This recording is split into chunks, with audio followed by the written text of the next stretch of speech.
Galera, boa tarde. Hoje eu tô gravando um vídeo do Centro de Mídias do nono ano, dia 28/5. Então bora pra aula.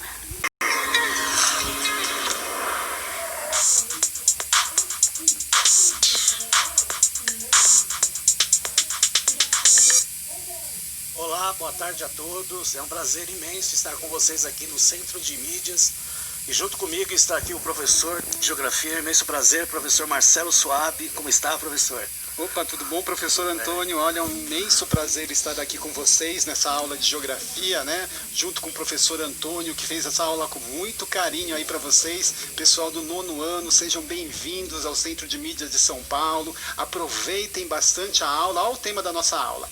Geografia, Europa, aspectos naturais, culturais, político e socioeconômico. Então, uma aula muito interessante que vai abranger vários assuntos aí que o professor Antônio fez exclusivamente para vocês, tá? Só que vamos conhecer a nossa habilidade aí do dia.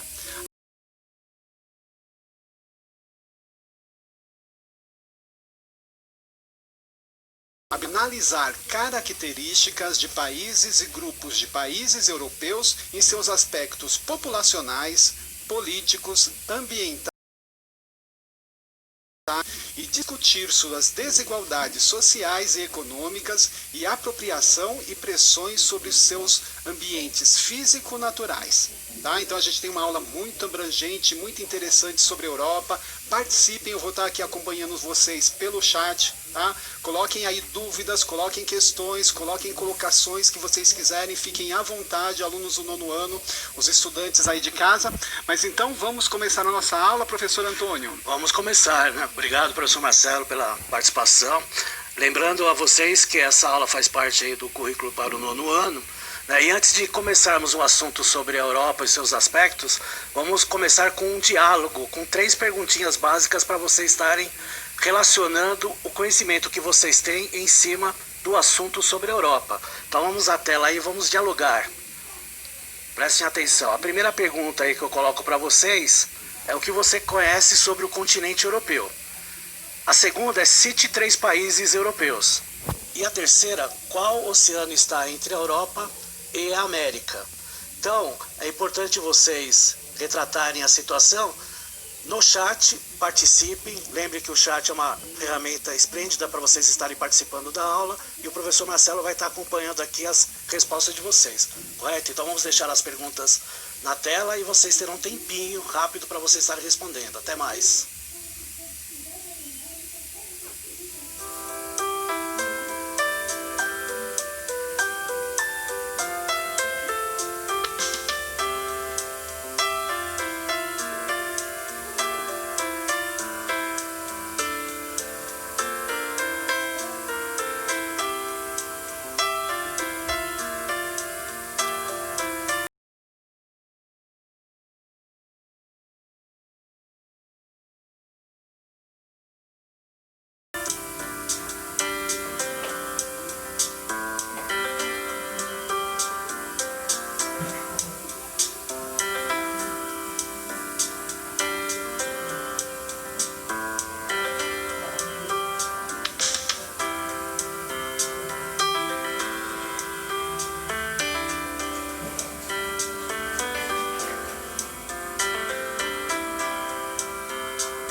bem, estamos de volta aqui do estúdio e aí uma grande participação dos nossos alunos no chat. Eu estou vendo aqui, professor Antônio, olha, tá muito dinâmico, eles estão respondendo aqui. A gente tem aqui, ó, a aluna Milena, ela falou assim da questão dos burgueses que colonizaram vários países na Europa, tá? A gente também tem aqui sobre a segunda questão, cite 3 países europeus, eles colocaram vários. Alemanha, Itália, Espanha, Suíça, Dinamarca. A gente citar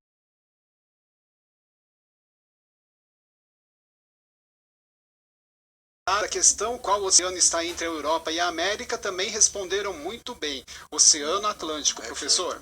Isso que é importante, a participação dos alunos no chat, tendo informações, né, aprendendo, nós também aprendemos com vocês, então é importante retratar. A questão do que você conhece sobre o continente europeu é uma coisa particular sua, né, a gente não vai entrar em detalhes, mas nós vamos entrar em detalhes no decorrer das aulas. Né, a questão dos 3 países europeus, todos que foram citados pelo professor Marcelo, que vocês colocaram aí no chat, estão corretos.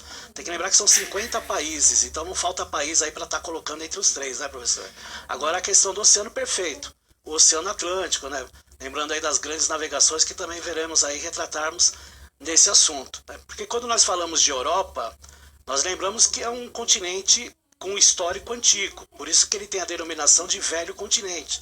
Né? Junto com a África, com a Ásia, ele tem um histórico bastante longo aí. Né? A gente vai ver o processo histórico das ampliações de fronteiras da Europa desde a antiguidade até os dias de hoje. Então vamos começar vendo aí um mapa da migração humana, né, e sentido do que temos na Europa. Então nós sabemos aí que na Europa, há 45 mil, em torno de 35 mil a 45 mil anos surgiram, né, os primeiros seres humanos. Então é um período muito longo, né, principalmente quando a gente fala no processo histórico social. Né, os homo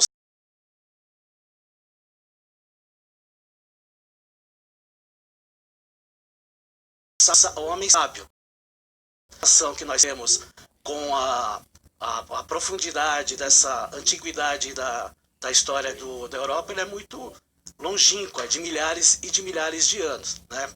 Numa outra tela aí vocês vão ver uma das maiores civilizações que nós tivemos no planeta, que também estava na Europa e acabou aglomerando vários territórios, principalmente da África e da Ásia. Nós estamos vendo aí no mapa a civilização grega, né? E as partes vermelhas que vocês estão vendo aí são as conquistas da Grécia, desse povo antigo aí, principalmente na época de Alexandre III, também conhecido aí como Alexandre Grande ou Alexandre Magno.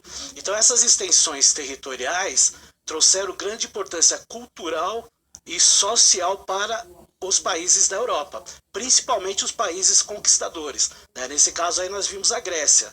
Né? Então um exemplo aí da grande dimensão e da proporção que a Grécia nos forneceu para todo o planeta, aí na tela aí nós estamos vendo aí a cultura grega, né?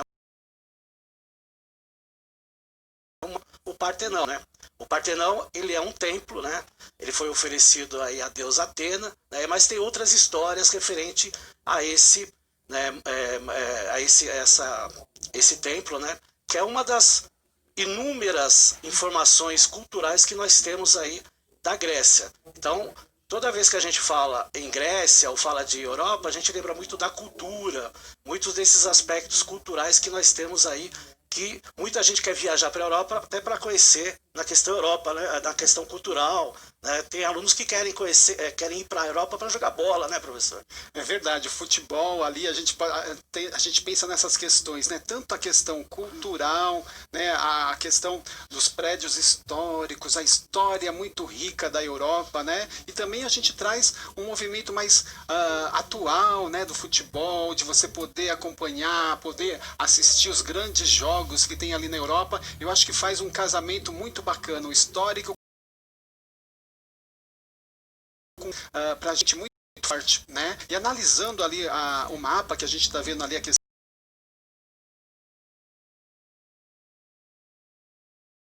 claro, né, as suas posses, a gente vê tanto na Europa, né, em várias partes da Europa ali do Mediterrâneo, mas também em várias localidades do norte da África. Então é muito interessante a gente pensar isso, professor. Perfeitamente. Nós vamos ver agora um dos maiores impérios que nós tivemos no mundo e que aglomerou vários territórios da Europa, da África e da Ásia. Nós estamos falando aí do Império Romano. Então vocês estão vendo aí na tela, o Império Romano dominou toda a Europa, uma parte bem significante da África, que seria a questão aí da África, da região do norte, e uma parte da Ásia. Então, o período de 5 séculos do Império Romano foi de pura dominação.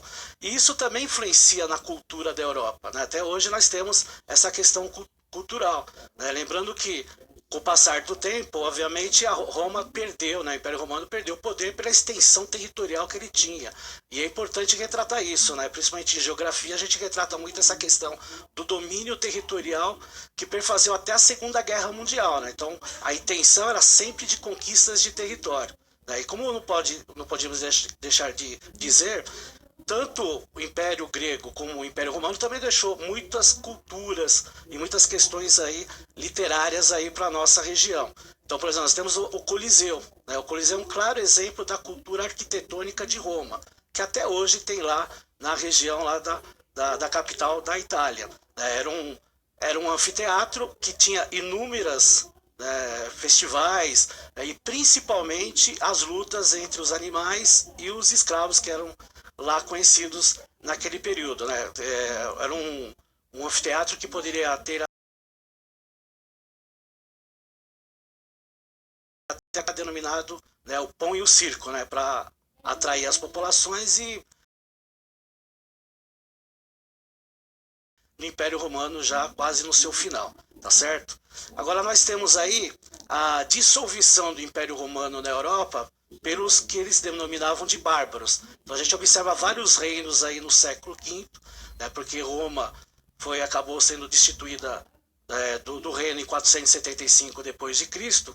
Então vocês observam aí que a Europa principalmente acabou sendo fatiada em diversos reinos bárbaros, que com o passar do tempo foram se mostrando aí novos reinos e depois a usufruação de vários países, tá ok? Então é importante retratar esse fato histórico como, né, a grande divisão que a Europa conquistou. Então a gente tinha lá o Império Grego conquistando outros territórios, o Império Romano praticamente fazendo um império só na Europa, e depois vieram os bárbaros fazendo vários reinos, né, e até chegando aí nos atuais 50 países que nós temos agora. Perfeito, professor Marcelo? Eu acho que é muito bacana, né, quando a gente analisa esses mapas que o professor Antônio trouxe para a gente consegue visualizar, né, essa divisão da Europa, né? Primeiro, ali a gente tem a divisão nos reinos, esse mapa ele está muito claro, né? A gente consegue ver, e depois até chegar à Europa atual, né, com os países, com 50 países, como o Antônio falou. Então acho que é muito bacana a gente fazer essa análise também, olhar o mapa, esse mapa histórico, ele é fundamental para a gente poder entender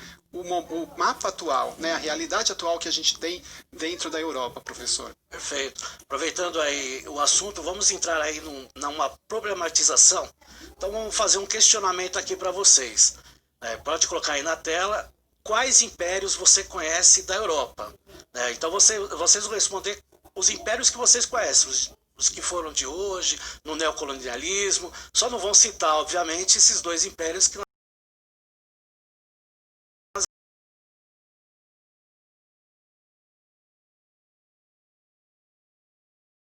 Fale em outros reinos que teve na Europa que ainda, por sinal, ainda tem. Tá? Nós vamos dar alguns minutinhos aí para vocês responderem no chat, tá ok? Então aguardamos a volta de vocês aí. Um abraço.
Olha aí, muito bem, grande participação aqui. O chat não para de colocar aqui as respostas de vocês, tá? E a gente colocou aqui, ó. A gente tem Ana Luísa. Ana Luísa colocou Império Bizantino. O Bruno também citou o Império Bizantino, professor. Alguns falaram do Império Romano, grego. O Matheus colocou Império Britânico. E a Natasha colocou Império Turco-Otomano. Tá? Camila colocou medieval, Heitor colocou russo, né? Então, a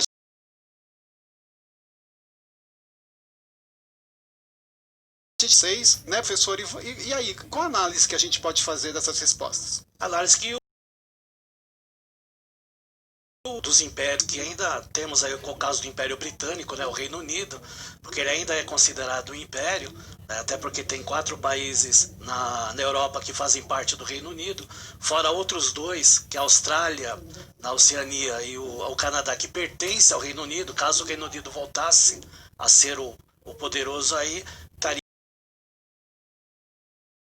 E é importante esse retrato do império, porque nós vamos passar por uma fase que é uma fase de definição dos territórios da Europa, né? Mas o principal que junto vem o comércio, tá? Então, mostrar o lado europeu comercial, que já inicia num processo bem antigo, como é o caso do exemplo da Rota da Seda, né? Vocês vão perceber aí na tela de vocês, né? A Rota da Seda liga a Ásia do Sul com a Europa, tanto terrestre como marítima. Os europeus, eles trafegavam nesses territórios aí, né? Em vermelho é a parte terrestre, em azul é a parte marítima, e mostra a importância dessa rota para o comércio, principalmente da seda e depois das especiarias, que viravam condimentos aí para os alimentos que eram sem gosto nenhum lá na Europa. Então é importante retratar isso, porque dá um pontapé inicial para aquela questão do típico o europeu comercial, né, que até prevalece hoje. Então a Rota da Seda aí tem uma grande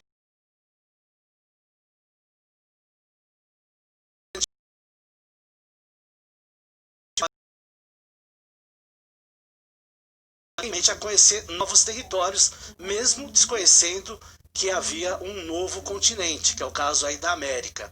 Então nós tivemos aí no final do século XIV, mas principalmente, no final do século XV, mas principalmente no século XVI, grandes navegações da Europa, principalmente dos países da Espanha e de Portugal.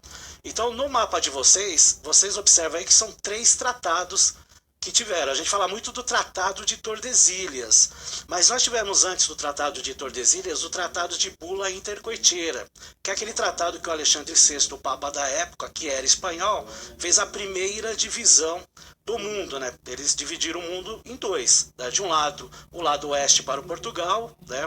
Que é uma parte, o lado leste de Portugal, o lado oeste para a Espanha. E a gente observa no mapa, que é a parte tracejada, que esse tratado de Bula Intercoetera deixou o novo continente, mais de 90% do território, nas mãos dos espanhóis.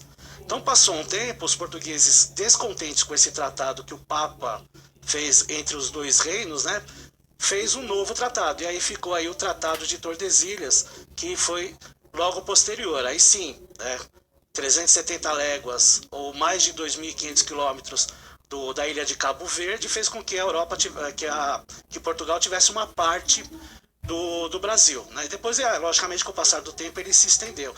E, logicamente, como o mundo ele é redondo, também fizeram aí o Tratado de Saragoça, que nada mais é do que uma linha que atravessa a terra do outro lado do Tratado de Tordesilhas, para definir aí claramente a divisão entre Portugal e Espanha.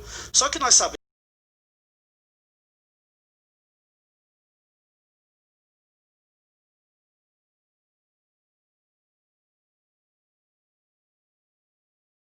ficou só direcionado aí para os países europeus, mas as grandes navegações direcionadas aí nos países de Portugal e Espanha, ok? Já no século XVII, nós começamos a ver aí uma divisão maior da Europa. Tá? Por quê? Porque os países, os bárbaros, né, começaram a ficar mais tranquilos, vamos dizer assim, e aí eles começaram a formar países e territórios, né, que não faziam mais parte daqueles povos bárbaros que derrotaram o Império Romano. Então vocês observam no mapa aí vários territórios, vários reinos e depois a formação aí de vários países com o passar do tempo. Tá? Com essa questão do comércio avançando aí na Europa, né, com o acúmulo de dinheiro de alguns impérios, como por exemplo o Reino Unido, começou a se mudar um pouco o aspecto socioeconômico da Europa.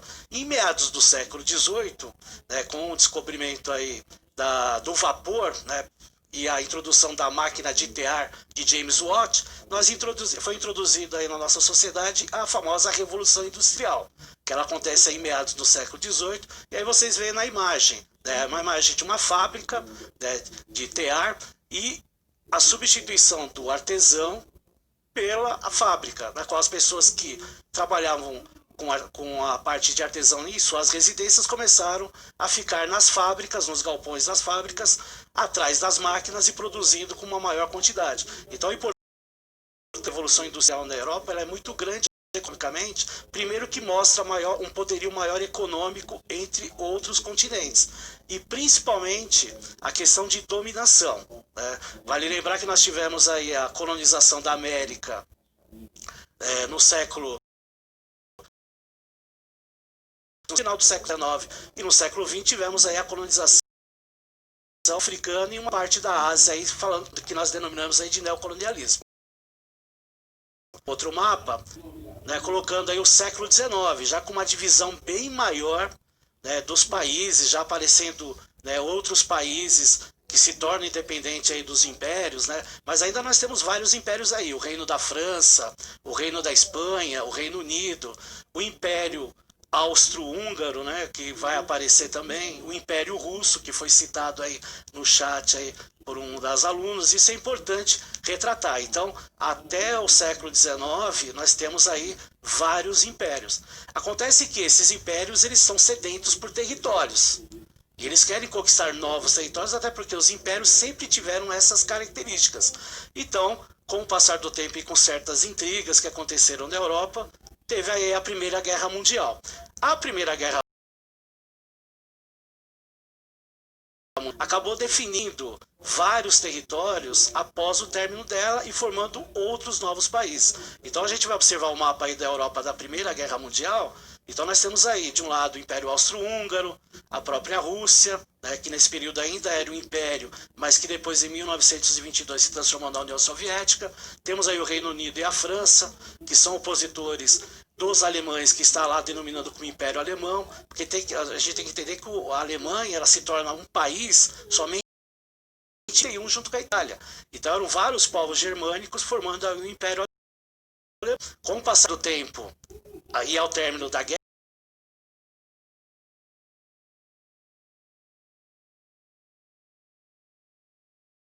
no próximo mapa, que é o que nós denominamos aí de Europa entre guerras. Não quer dizer que aqueles conflitos foram sanados, pelo contrário. Acabou-se a Primeira Guerra Mundial, mas não foi definido praticamente nada. Então é importante retratar isso aí, porque o Tratado de Versalhes, que fez com que a Alemanha, né, tivesse que pagar várias dívidas em cima da destruição dos outros países europeus, eles não ficaram satisfeitos. Então, quando a gente observa esse mapa da Europa entre guerras, a gente vê que tem uma divisão de países, acabam saindo vários impérios, como o caso do Império Austro-Húngaro, né? O Império Otomano deixa de existir também, né? Tá aí aparece a Turquia na região asiática, que a Turquia faz aí fronteira com a Ásia e com a Europa, mas ficou uns resquícios aí da Primeira Guerra. Por isso que depois, em 1939, nós temos aí a decretação da Segunda Guerra Mundial, novamente aí pelos alemães. Então eles decretam a Segunda Guerra Mundial insatisfeitos com aquele processo do Tratado de Versalhes e também, né, sedentos por outros territórios, principalmente territórios da França, que é Alsácia e Lorena, que são territórios ricos em carvão principalmente. Então a gente observa aí no mapa uma Europa da Segunda Guerra Mundial, na qual o que está em azul é um domínio alemão e os seus aliados. Então vejam um outro império aí que acaba conquistando vários territórios, principalmente aí no período de 1939 e 1945. Então vocês perceberam que nesse período aí houveram vários atritos entre reinos, entre países, por questões territoriais. Por isso que nós vemos aí a fatia da Europa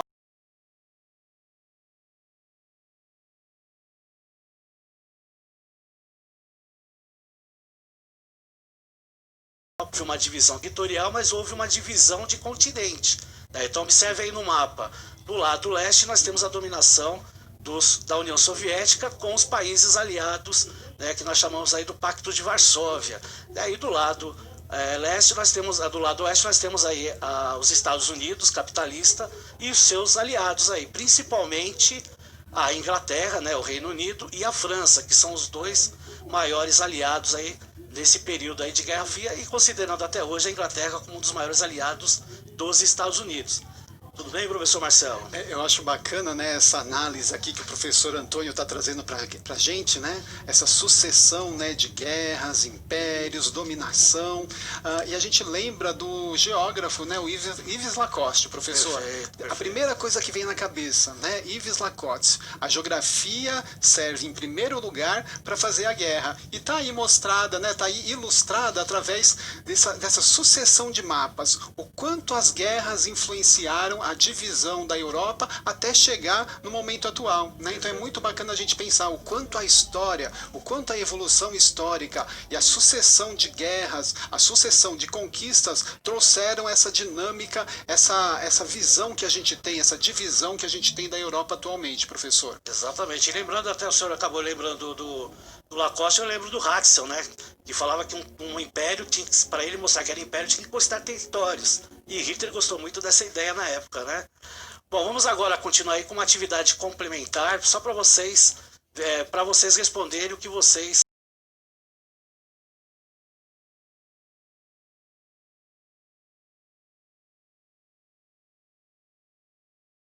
Mais as duas potências da Europa, aliadas dos Estados Unidos na Guerra Fria. Tá? Nós vamos deixar alguns minutinhos na tela para vocês as duas perguntas. Respondam no chat, participam e nós retornaremos aí com algumas respostas de vocês. Até mais.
Muito bem, de volta aí com a nossa aula aqui de geografia da Europa, aqui com o professor Antônio, e uma grande participação dos nossos alunos aí no chat. O nono ano está assim de parabéns, todos participando, todos colocando aí as suas respostas.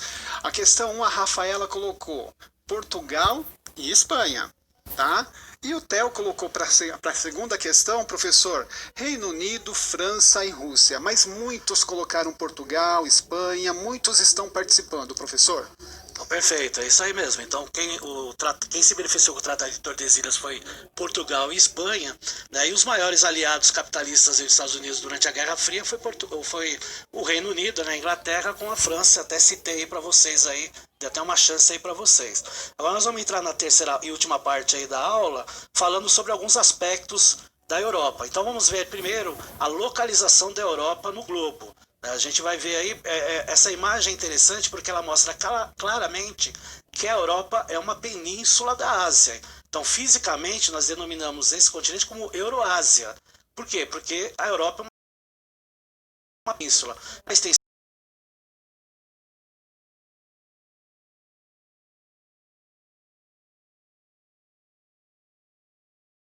ela tem um potencial enorme, econômico, politicamente até hoje, mas o que nós retratamos aí é a questão do pequeno território que ele tem, um pouco mais de 10 milhões de quilômetros quadrados. É o segundo menor continente do planeta. Aí tem a localização da Europa, que nós temos aí, né, observando, né, o norte da Europa, o Oceano Ártico, né? Aí nós temos aí ao sul o Mar Mediterrâneo, ao oeste o Oceano Atlântico, o que mostra que ele é realmente uma península.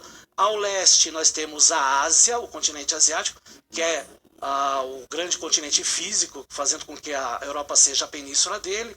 E ao sudeste nós temos o Mar Negro. Então vocês observam no mapa que realmente o entorno da Europa são de águas, né? Por isso que ela é considerada uma península fisicamente, ok?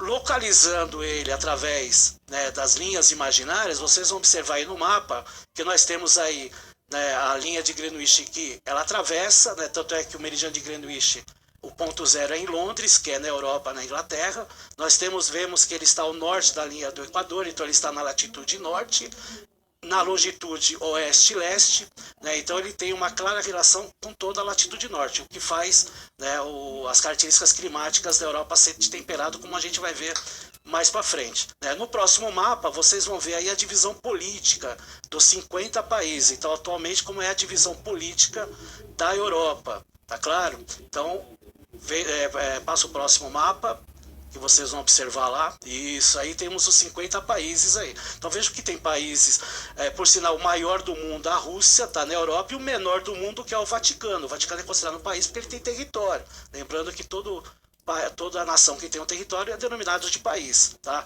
Dentro desse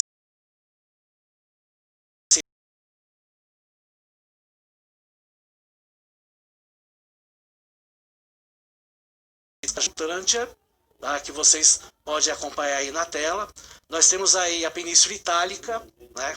Nós temos aí a Península Ibérica, que é Portugal e Espanha, tá ok? Então vejam que a Europa também tem aí uma diversidade de penínsulas que são relevos acidentados aí da Europa, tá ok? Vamos ver uma divisão regional da Europa, que é uma divisão que basicamente ela tem uma relação, né, aí observem no mapa a divisão regional da Europa, que ela tem uma clara divisão econômica e até no aspecto cultural. Nós temos aí a Europa setentrional, observe aí que está em azul, tá? Essa é a Europa setentrional, que é a Europa do Norte, que são os países escandinavos, os países nórdicos. Nós temos a Europa ocidental central, que é a que está em azulzinho claro aí. Nós temos aí a região da Europa meridional, que é o sul, tá? E nós temos aí a Europa oriental, que é a parte principalmente das antigas repúblicas da União Soviética, e o principal delas é a Rússia. Então, a divisão aí de regiões geoeconômicas, né, porque tem características semelhantes desses países aí, tá? Agora vamos ver aí o relevo da Europa, como ele é bastante acidentado. Anteriormente eu citei para vocês as penínsulas, né, que são relevos acidentados. E a gente observa porque, né, por debaixo da região aí da Europa nós temos encontros de placas tectônicas, o que faz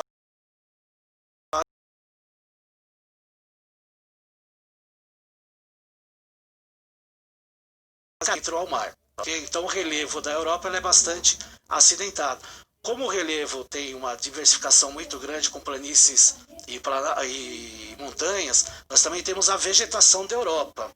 Basicamente aí a vegetação da Europa, vocês vão observar, ela é de vegetação temperada, mas tem algumas outras características, principalmente em outras regiões, que é o caso, por exemplo, da vegetação mediterrânea, né, que está aí na cor roxa. Nós temos aí a floresta de montanhas, tá, que é essa parte azulzinha aí, que são regiões montanhosas, né? No mapa aí vocês vão observar a floresta temperada, que é boa parte do território europeu, né, que está aí em verde claro.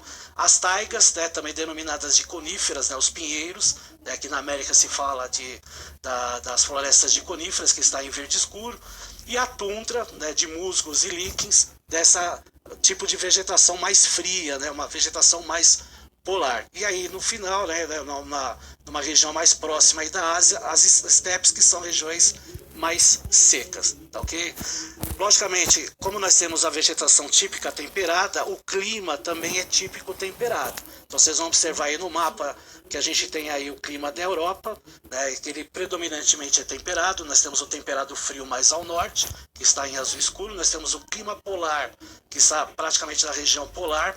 Tá? Nós temos aí o temperado continental, o clima de montanha, regiões mais altas, e o Mediterrâneo. Tá? Aí,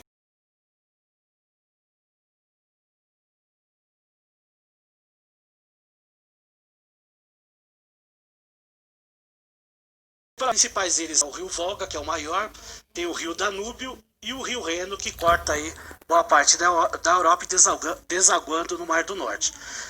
Tem a densidade demográfica da Europa, né, que mostra aí, né, o espalhamento aí da população na Europa, centralizado principalmente nos países mais desenvolvidos, né? A média de densidade da Europa é de 69 habitantes por quilômetro quadrado. E para finalizar, o IDH, né? O mapa do IDH, lembrando aí que dos 15 países com melhor desenvolvimento de IDH, nós temos 10 países da Europa. Perfeito? Mais para frente, aí depois a gente vai ter outras aulas falando mais sobre a Europa. Perfeito? Eu queria desejar um grande abraço, uma boa tarde para todos, professor. Agradeço aí a sua participação, professor. Eu que agradeço, um abraço a todos, uma ótima aula e até a próxima. Então, gente, essa foi a aula de geografia do nono ano. Espero que vocês tenham gostado. E deixe seu like e se inscreve no canal. Tchau!